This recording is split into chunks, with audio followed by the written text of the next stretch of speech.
为庆祝县市合并升格10周年，由台南市议会甲台南市政府共同主办10年有成台南共好的系列活动。头一场百花齐放的展览，上午由市长黄伟哲甲台南市议长郭信良以及多位议员共同主持节目。对今日起一直到明年的1月3号，拢有精彩的系列活动。升格10周年，我们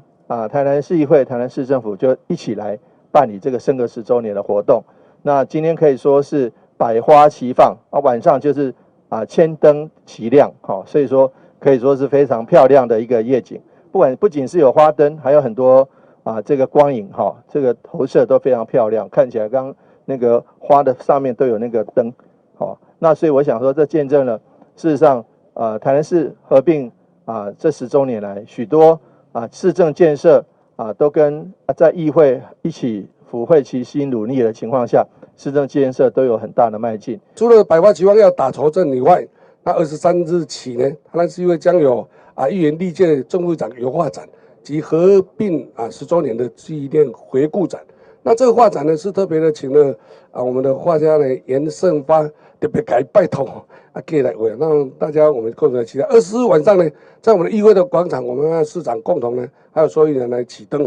包括我们基督教的平安夜的点灯祈福。26号呢，我们在西拉雅广场有议长杯全国学生仪队的这个竞赛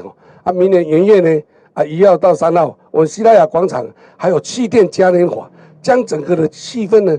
炒到最高潮。议长郭信良表示，台南市四季如春，就算寒天嘛会看到各种的花蕊。这届百花齐放的展览，总共展出将近几百种的花卉，大约3万丛的花草。